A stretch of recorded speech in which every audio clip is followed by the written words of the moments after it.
What is good, YouTube? Quinn Wade coming to our analysis tribute breakdown of Charles Barkley was ferocious in transition, being able to burst right to the rim, use footwork by hop stepping or going straight at guys and seeing if they're going to try to go for the steal or block. And then he realized they're not, so he just goes for the finish. But he can also finish with dunks and power and force, which is always good because it's basically one or two or one on one, and they can't foul yet because they don't want to. But he also can drive to the rim, mainly in the post, and get right to the basket and finish with all different type of ways. Not only that, he can just go straight at you and just use the rim as a protection and go and finish that way too. Not only that, he can also use brute force to bang and swing into you and bump you to get a little space to get to that mid range, which was a thing that he used a lot. And it was his bread and butter, but he would also play games with you. He was trying to find a way for you to pick your poison. Do you want me to drive into you or do you want me to pull it up? And he chose to drive on that situation, and he also can just drive and just bank it in if he's quick enough or fast enough. It depends on the defender how they guard him. Not only that, he can just pull right up in general and just shoot over you because he had that much confidence in that mid-range jump shot.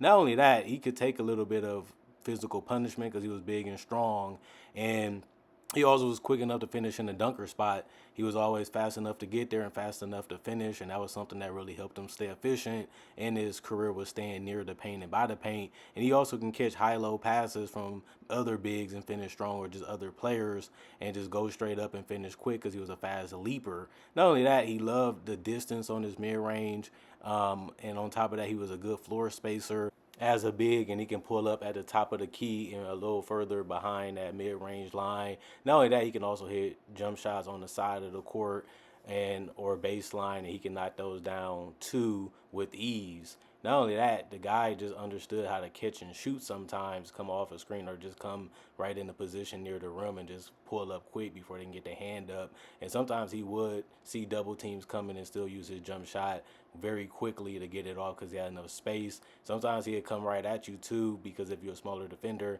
you just wasn't strong enough, and he can just create enough space and go right up with that mid-range jump shot too. And he just took time and was very patient in the post to get the shot that he wanted, even if it was a little bit more difficult than he wants. He can still knock it down. And he tried to shoot threes, wasn't a great three-point shooter. It was about 26% for his career, but he'd make them if you gave it to him. And he also would take tough ones too from time to time, depending on the shot clock and the situation. And he can knock them down sometimes, like most players can that practice them. Not only that, he also was a great offensive rebound, about 4 offensive rebounds a game, and a lot of them was on his own misses by just being faster and quicker and wanting it more than the defenders or the other rebounders. And it was good to see him try hard and want the rebounds bad. Even if you thought you had him boxed out, he can still find a way to ease his way in, get the offensive rebound, and still finish around the paint also, which is one of his things that he mastered. And he also can just come right in and get it off his teammates too and still finish around the rim. And on top of that, he was a player that can get it in transition by running the floor as a big and just having his teammates back.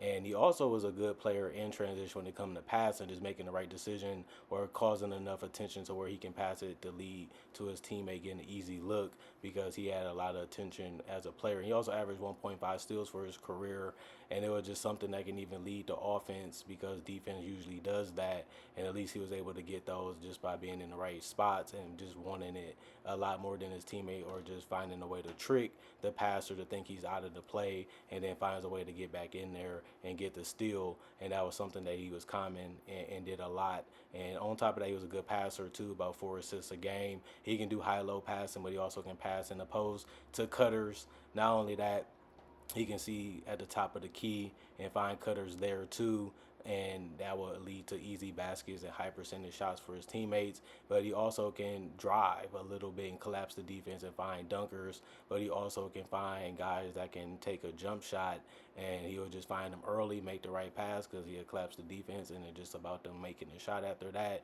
But he also can find guys that's open and they can get their own shot, and that still was good looks because they started off open. On the rebound, the man was a phenomenal player, just a strong force. As a player, this is a guy that averaged 20 points for several seasons in a row.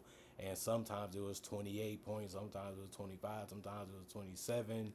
And he just made it look so easy, especially when he was in Philly. And he showed that he was a great team player and he was a good team riser when it comes to their ceilings. And Phoenix was a perfect example of that. You finally put him around some really, really good players, and he showed that he was willing to sacrifice his game, sacrifice his numbers to be able to win. And they got to the NBA Finals, which was the closest thing he got to winning a championship. And they did win 2 games, but unfortunately, they just got beat by the better player and a better team. And it's unfortunate that he was a guy that ended up not winning the NBA championship in his career. But when you look at his accomplishments and you look at what he has done in his NBA career, just playing for the Sixers, the Suns, and the Rockets, he was a guy that won an MVP with so many great players. Some call it the golden era of the NBA, which was the 90s and the 80s. And he was able to win the MVP amongst some of the greatest players to ever play this game. And most of them is within the top 30 all time. And he was able to shine amongst them. Not only that, he was an 11-time NBA All-Star, showing you a decade of dominance, and he did it in Philly and mainly in Phoenix. And on top of that, he did it again by being an NBA All-Star MVP in 1991, and always was on the All-NBA team for about 10 years, 5-time NBA first team for the All-NBA from 1988 to 1991, and 1993 was his last time making the first team. But he also made the second team from 1987, 1992, 1994, 1986, and 1995. But he also made the third team in 1986. He also was an all rookie first team in 1985. He also led the NBA in rebounds in 1987. He obviously was a top 50, top 75 because of his consistency and his dominant play. Not only that, he had his Philadelphia jersey retired. And not only that, he was also a guy that got his Phoenix Suns jersey retired. And he also had a good college career, also being third team All-American in the ABC in 1984. And he was also SEC Player of the Year in 1984 also. And he was also first team All-SEC in 1984, and also 2-time second team All-SEC in 1982 and 1983. And he also was the SEC Tournament MVP in 1984 also, and had his number 34 jersey retired by the Auburn Tigers. Not only that, he was a guy that was so consistent that he was able to score 23,000 points, and actually was able to grab 12,000 rebounds, and he also had 4,000 assists plus by the time he retired. So the man was a complete player. Just understood how to play the game at a high level, know what he needed to do out there, knew how to make his teammates' jobs easier, knew how to make their jobs, better. And that's something that you gotta love about him, because he just was a guy that you knew if he had the basketball, it was going to be a tough night, because he was going to be a physical force, bumping, grinding, bruising, knocking, and slashing to the paint, and then hitting you with that jump shot that you want him to take it, but then again, you knew he could make it, so you kind of had to pick your poison, which one you wanted to give up, the drive, the free throws, or just allowing him to take that mid-range jumper that he was so comfortably making.